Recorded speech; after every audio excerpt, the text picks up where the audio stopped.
Hello students, करते हैं worksheet number 2 for class 8 science. 16 सितंबर 2020 की ये वर्कशीट है आपकी। और अब तक आपको पता चल ही गया होगा कि वेडनेसडे को आपकी साइंस की वर्कशीट्स आएंगी। तो क्लास 6, 7 और 8 आप जो क्लासेस हो, ये सारे बच्चे अपनी साइंस की कॉपी भी बना लेंगे, एक नोटबुक रखेंगे अपने पास, और वर्कशीट्स जो हैं हर हफ्ते की एक वर्कशीट आपको करनी है। ठीक है, तो हमारा जो चैप्टर चल रहा था वो क्या था? सूक्ष्म जीव चल रहा था। उसी चैप्टर से हम आज सेकंड वर्कशीट करेंगे। तो चलिए शुरू करते हैं।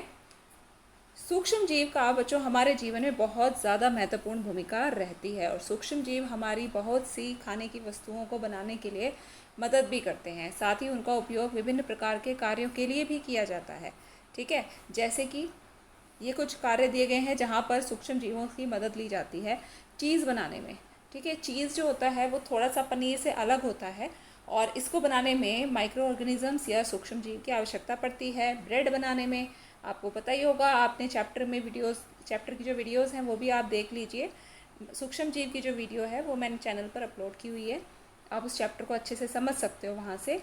और ब्रेड बनाने के लिए क्या चीज़ मिलाई जाती है? उसमें ईस्ट मिलाया जाता है। ठीक है, तो ये भी एक प्रकार का सूक्ष्म जीव ही है। उसके बाद है अपशिष्ट पदार्थ। ये जो नेक्स्ट आप देख रहे हो ये क्या है? खाद है बच्चों। यहाँ पर व लिखा हुआ है, ये यहाँ प आएगा, अपशिष्ट। ठीक है, अपशिष्ट पदार्थों का अपघटन। जैसे भी हमारे घरों में कोई जो भी अपशिष्ट पदार्थ होते हैं, सब्जियों के, फलों के छिलके हैं, खाद बनाने के लिए उन सबको सूखे पत्तों के साथ में, या जो एनिमल्स का अपशिष्ट पदार्थ होता है, गोबर वगैरह, उन सबको मिक्स करके खाद बनाई जाती है। तो खाद जो होती है वो जो हमारी फसलें होती हैं, खेतों के लिए मिट्टी को उपजाऊ बनाने में बहुत मदद करती हैं। तो ये खाद बनाने में भी सूक्ष्म जीवों का बहुत महत्वपूर्ण योगदान होता है। उसके बाद औषधि निर्माण में आपको पता होगा कि जो हमारे बहुत सारे वैक्सीन्स हैं या एंटीबायोटिक्स होते हैं, वो जो टीके जो हमारे होते हैं उनको बनाने में भी सूक्ष्म जीवों की मदद ली जाती है। सूक्ष्म जीवों का ही उसमें इस्तेमाल किया जाता है। ठीक है, सारी मेडिसिन नहीं, जो एंटीबायोटिक्स और जो टीके होते हैं, जो वैक्सीन होते हैं, वो ही इनकी मदद से बनाए जाते हैं। उसके बाद है नाइट्रोजन चक्र। तो नाइट्रोजन चक्र जो है उसमें माइक्रो ऑर्गेनिजम्स बहुत इंपॉर्टेंट प्ले करते हैं। आपको ये पूरा मैंने डिटेल में समझाया हुआ है, नाइट्रोजन चक्र क्या होता है और किस तरीके से यहाँ सूक्ष्म जीव काम करते हैं, तो आप देख सकते हो वीडियो में। आगे चलते हैं।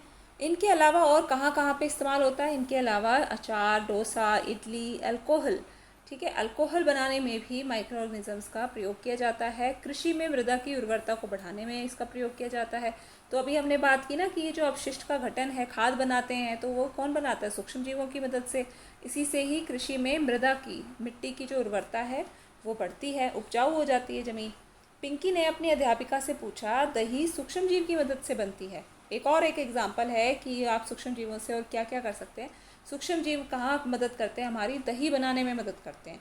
और दही तो हमारी बहुत इंपॉर्टेंट है, हम तो रोज़ खाते हैं। लेकिन मैंने देखा कि मम्मी तो रात को हल्के गर्म दूध में थोड़ा सा दही डाल देती हैं और सुबह तक दही तैयार हो जाती है। तो फिर यहाँ पे सूक्ष्म जीव कहाँ है? ऐसा कैसे होता है? ठीक है, तो मैडम ने जवाब दिया बच्चों कि अध्यापिका ने पिंकी से कहा, दही में बच्चा कौन होता है? लैक्टोबैसिलस होता है। लैक्टोबैसिलस नाम का एक जीवाणु होता है, बैक्टीरिया होता है ये। इसीलिए हम क्या करते हैं, थोड़ा सा दही दूध में मिला देते हैं, और फिर ये जो जीवाणु है, जब इसको उचित तापमान मिलता है तो उचित तापमान मिलने पर वो जनन करना शुरू कर देता है। ठीक है, जनन करता है यानी कि उसकी जो संतान होती हैं, ठीक है, वो क्या करता है, अपने से और भी माइक्रो ऑर्गेनिजम्स को उत्पन्न करता है, और फिर उसको दूध को क्या करता है, दही में बदल देता है। लेकिन ध्यान रहे, दही जमाने के लिए क्या करना पड़ता है? हमें दो चीज़ों का ध्यान रखना है। एक तो दूध जो है वो बहुत ज़्यादा गर्म ना हो, बहुत ज़्यादा ठंडा ना हो, केवल हल्का गुनगुना होना चाहिए दूध।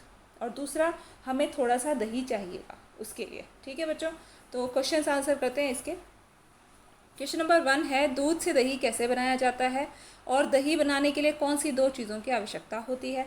तो ये आंसर आप यहाँ वर्कशीट से लिखेंगे कि दूध में कैसे हम दही बना सकते हैं दूध से। तो दही में लैक्टोबैसिलस नाम का जीवाणु होता है, इसलिए थोड़ा सा दही जो है वो दूध में मिलाने पर जीवाणु उचित तापमान पर जनन कर उस दही में बदल देते हैं।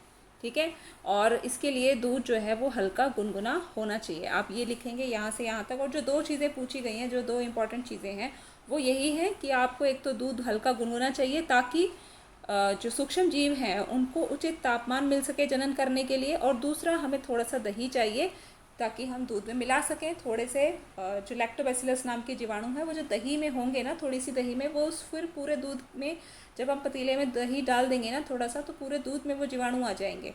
फिर वो जीवाणु जो है 1 से 2 होंगे, 2 से 4 होंगे, और जीवाणु जैसे बढ़ते जाएंगे तो पूरा दूध जो है वो दही में बदल जाएगा। लेकिन ये जीवाणु जो होते हैं वो हानिकारक नहीं होते हमारे लिए, वो लाभदायक होते हैं। दही बहुत पौष्टिक होता है। ठीक है, अगला प्रश्न देखते हैं, दही में कौन सा जीवाणु पाया जाता है? तो इसके लिए आप आंसर ये लिखेंगे, दही में लैक्टोबैसिलस नाम का जीवाणु होता है। तो ये आंसर आप लिखेंगे क्वेश्चन नंबर 2 में। समझ आ गया होगा आपको। अगला जो प्रश्न है, सूक्ष्म जीवों के कोई 4 उपयोग बताने हैं। तो सूक्ष्म जीवों के 4 उपयोग आप यहाँ से लिखेंगे कि सूक्ष्म जीवों के 4 उपयोग इस प्रकार हैं, चीज़ बनाने में, ब्रेड बनाने में, अपशिष्टों का अपघटन, मैंने बताया आपको यहाँ अ के बाद प आएगा, अपशिष्ट पदार्थों का अपघटन, औषधि निर्माण में, दवाइयाँ बनाने में, और नाइट्रोजन चक्र में। तो इनमें से कोई भी आप लिख सकते हैं। ठीक है, कोई 4 उपयोग बताने हैं तो आप उनमें से लिख सकते हो।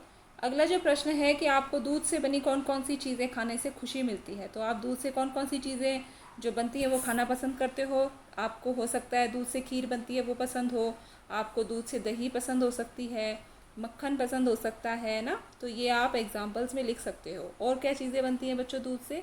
पनीर हो सकता है ना, लस्सी हो सकती है जो कि दही से बनती है फिर बाद में। तो आप ये एग्जांपल्स इसमें लिख सकते हो गई आपकी वर्कशीट। और आपको समझ आनी चाहिए ये वर्कशीट, क्योंकि ये इंपॉर्टेंट टॉपिक है। आपके पेपर में भी ये हो सकता है इन्हीं में से प्रश्न आए, तो ज़रूर से अच्छे से समझ लीजिए। वीडियो समझ आ गया होगा आपको, नहीं आया तो दोबारा देख लीजिए, कॉपी में जल्दी से कंप्लीट करिए और नाम को सबमिट करिए।